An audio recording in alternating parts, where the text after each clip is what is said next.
नमस्कार दोस्तों, स्वागत है आपका। मैं हूं आपका होस्ट रजनीश सिंह मेरे यूट्यूब चैनल निशु रेडियो के ऊपर।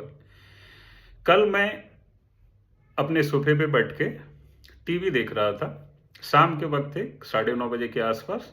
तो मैंने एक चैनल देखा। उस चैनल पे बंगाल की स्टोरी के बारे में, सुभाष चंद्र बोस की स्टोरी के बारे में आ रहा था। अचानक से मैं जो पीछे का वो संस्मरण होता है ना, उस संस्मरण में चला गया और बंगाल के हिस्ट्री को फिर से रिवाइंड करने लग गया। क्या एक जमाना था। सारे लोग एक से एक पढ़े लिखे होशियार, समाज में प्रतिष्ठित लोग, विश्व में नाम कमाने वाले, विश्व के पहले नोबेल प्राइज जीतने वाले एशिया के रविंद्रनाथ टैगोर जैसे लोग बंगाल ने दिए। और आज वही बंगाल का जो हालत है, जो परिस्थिति है, जो उद्योग धंधे का हालत है, जो रोजी रोजगार का समस्या है, उसे देख करके तो कोई भी लोग, अभी जो भी पढ़ने वाले लोग हैं, खास करके सबसे बड़ी दुर्दशा जो हो गई है, सबसे बड़ा जो मानसिक दुर्दशा हो गई है, वो बंगालियों की हो गई है। उसका कारण क्या है? उसका मुझे बहुत अफसोस होता है कि ऐसी परिस्थिति आई क्यों, क्यों ऐसे लोग हो गए।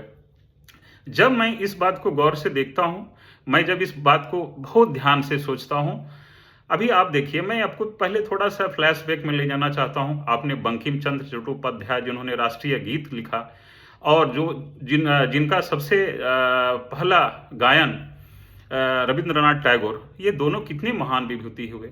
रविंद्रनाथ टैगोर, आपको अगर मालूम होगा, आपने गूगल भी देखा होगा या जानकारी रखते होंगे, तो सबसे पहले एशियन ऐसे ऐसे एशिया के व्यक्तित्व बने, यूरोप के बाहर ऐसे पहले व्यक्ति बने जिन्होंने नोबेल पुरस्कार जीता था। अब सोचिए, नोबेल पुरस्कार उस जमाने में क्या था कि यूरोप के बाहर कोई भी जाने ही नहीं दिया जाता था। इतने सारे जितने भी पढ़े लिखे होशियार लोग, अपने आप को समझने वाले यूरोपियन लोग, वही सोचते थे कि अरे मेरे से ज्यादा तो कौन है यार। उस परिस्थिति में भी हमारे भारत में नोबेल पुरस्कार लेके आने वाले कौन थे भाई? तो रविंद्रनाथ टैगोर। कौन थे, कहां से थे? तो बंगाल से। आज भी राष्ट्रगान जन गण मन जो लिखा गया है, उन्हीं के द्वारा लिखा गया।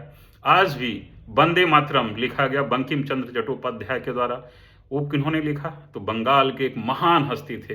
आप स्वामी विवेकानंद को लीजिए, पूरा हिंदुत्व के बारे में जो उन्होंने बताया, उन्होंने जो परचम लहराया है विश्व को, भारत के की ताकत जो उन्होंने दिखाई है, बतलाई है, आज क्या वही बंगाल रह गया है क्या?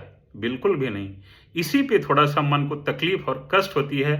मन बहुत परेशान रहता है कि क्या हो गया है यहाँ के बंगालियों को, क्या हो गई है यहाँ की ऐसी परिस्थिति, जो कि इतने पढ़े लिखे पहुंचे हुए लोग थे और आज की परिस्थिति में कहां से कहां पीछे चले जा रहे हैं। उसका दो कारण मुझे समझ में आया। पहला ये कि जो पढ़े लिखे लोग थे, जो पढ़े लिखे लोग हैं वहां पे, मैक्सिमम लोग, अगर आप कोलकाता आए, आप यहाँ देखेंगे, मैक्सिमम लोग जो पढ़े लिखे लोग हैं या तो अमेरिका चले गए हैं, या यूरोप चले गए हैं, इंग्लैंड चले गए हैं, जापान चले गए हैं, फ्रांस चले गए हैं। आप कोई भी ऐसा वर्ल्ड का देश नहीं है जहां की आपको पढ़े लिखे होशियार बंगाली नहीं चले गए हों। और जो थोड़ा बहुत लोग बच गए, वो चले गए कहाँ? मुंबई चले गए। कहाँ चले गए? तो बेंगलुरु चले गए, बड़े बड़े शहर में। क्यों भाई? तो आपको पता होगा कि ये शांति प्रिय लोग हैं। शांति प्रिय मतलब जहां पर आराम से खाने पीने का एक सुविधा हो, शांतिपूर्ण जीवन हो, किसी से ना लड़ाई, ना किसी से ना झगड़ा, और आराम से शांतिपूर्ण तरीके से जीवन व्यतीत करने वाला, सभी को अपना मित्र समझने वाला लोग। लेकिन आज की परिस्थिति एकदम उलट हो गई है। उलट होने का कारण आप सभी को मालूम है। मैं उतना सभी को डिटेल करके नहीं बताने वाला हूं।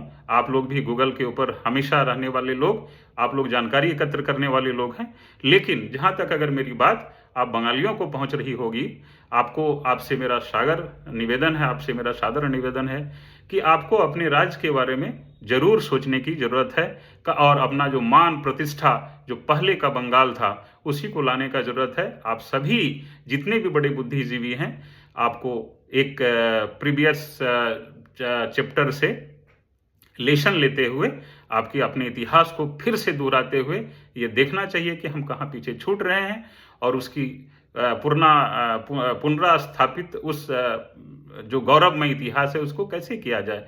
इसी के लिए सब लोग प्रयासरत रहें। और बस मैं एक छोटा सा आदमी आपसे ये निवेदन करता हूँ। Thank you very much.